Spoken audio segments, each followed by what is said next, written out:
poder interpretar de manera correcta el electrocardiograma, debemos conocer la fisiología cardíaca.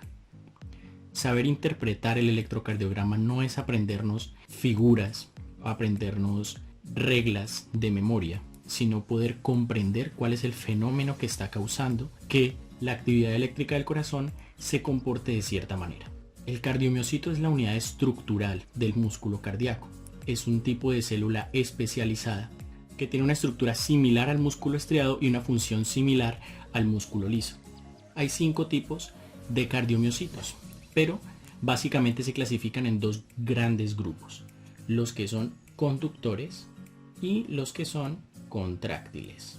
Listo, estas células, estos cardiomiocitos, tienen unas propiedades que son las propiedades electrofisiológicas del miocardio. Esas propiedades electrofisiológicas son el cronotropismo, batmotropismo, dromotropismo, inotropismo y lucitropismo. El cronotropismo también es denominado automatismo, que es la autodespolarización rítmica del corazón, o sea, el ritmo que lleva la frecuencia cardíaca. El batmotropismo es la excitabilidad, o sea, es la facilidad con la cual la célula va a despolarizarse.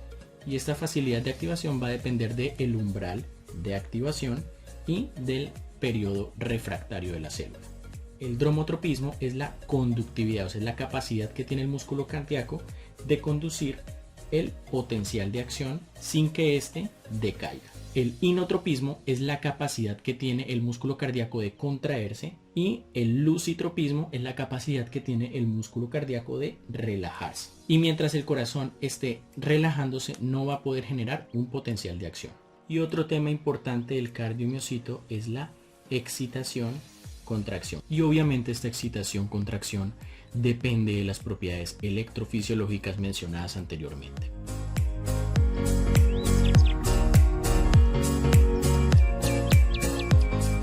¿Cómo sucede la excitación-contracción? Aquí tenemos el espacio intracelular y acá tenemos el espacio extracelular. En el espacio intracelular, ¿qué vamos a encontrar? Pues el núcleo y los organelos. Aquí tenemos representado el retículo sarcoplásmico. Esta es la membrana celular que separa el espacio extra del intracelular, y aquí tenemos algunos canales. ¿Qué es lo que pasa en la célula para que la excitación genere contracción? Cuando se genera un potencial de acción, que digamos que va en esta dirección, el potencial de acción hace que entre sodio a la célula, básicamente. ¿Listo? Entonces entra sodio. Y la entrada de sodio a la célula va a hacer que también entre calcio. El calcio entra a la célula por unos receptores tipo L. El calcio, al entrar a la célula, va a activar los receptores de rianodina. Este receptor de rianodina va a hacer que salga el calcio que se encuentra en el retículo sarcoplásmico al espacio intracelular. Y todo este calcio en conjunto va a generar la contracción. Y después de la despolarización, unos canales que se encuentran en el retículo sarcoplásmico, que son los canales cerca, recaptan el calcio que se encuentra en el citoplasma y lo vuelven a guardar en el retículo sarcoplásmico. Así, muy rápido y muy general, es la explicación de cómo la excitación genera contracción en la célula miocárdica. Esta contracción va a tener unas características, y es que la contracción inicia de 10 a 20 milisegundos después del potencial de acción. O sea, primero pasa el potencial de acción y luego sí el músculo se contrae. El receptor de rianodina es el responsable de disponer del 80 al 90% del calcio necesario para la contracción del músculo cardíaco. O sea, 20% del calcio que se utiliza para la contracción viene del espacio extracelular y 80% del calcio viene del retículo sarcoplásmico transportado por el receptor de rianodina. O sea, el músculo cardíaco depende del calcio para su contracción. Debido a que el músculo cardíaco necesita de todos estos receptores para poder funcionar, la disponibilidad de ATP debe ser alta. El ATP es muy importante para la contracción cardíaca. Y básicamente todos estos fundamentos para el proceso de generación y propagación del potencial de acción fueron establecidos por investigaciones hechas por Hodgkin y Huxley. Bueno, y aparte de conocer la estructura y de una forma muy general el funcionamiento del cardiomiocito, debemos tener en cuenta unos conceptos: el potencial de membrana en reposo, el potencial de equilibrio, el potencial de difusión, que es un potencial de acción, para poder comprender de forma más fácil el electrocardiograma.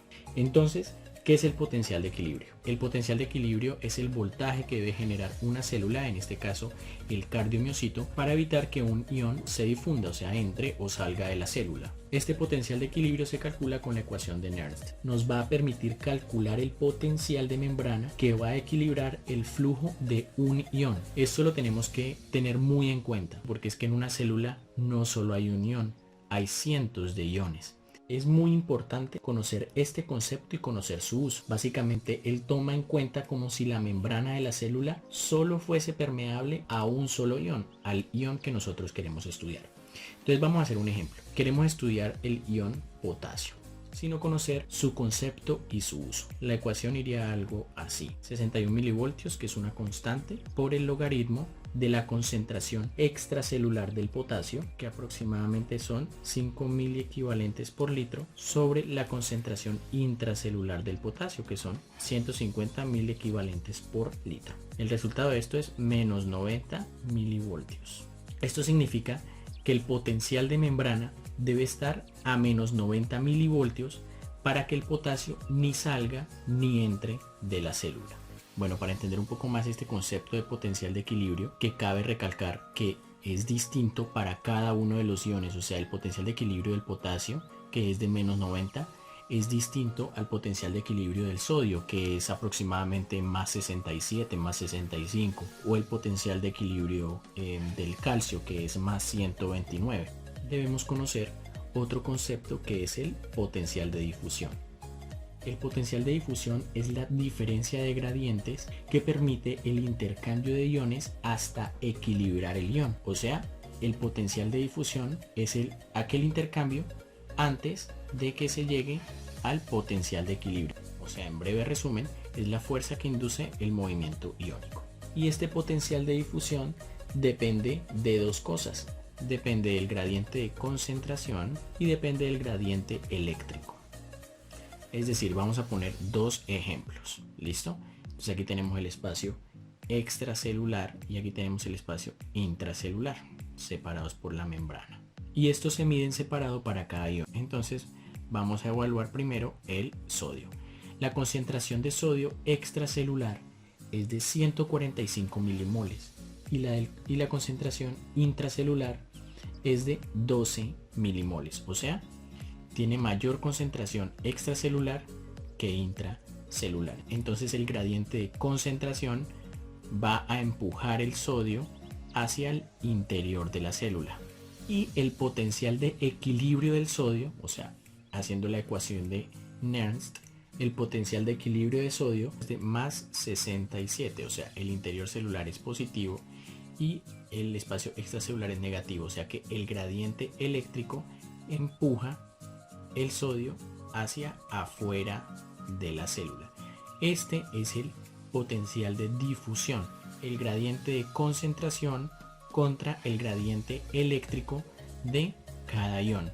Entonces, según el gradiente de concentración, el sodio entraría a la célula, pero gracias al gradiente eléctrico, este equilibra su entrada a la célula debido a que tiene carga positiva en el interior de la célula y negativa en el exterior, a un potencial de equilibrio de más 67, empujando el sodio hacia afuera. Entonces esto va a generar un equilibrio porque las dos fuerzas se anulan.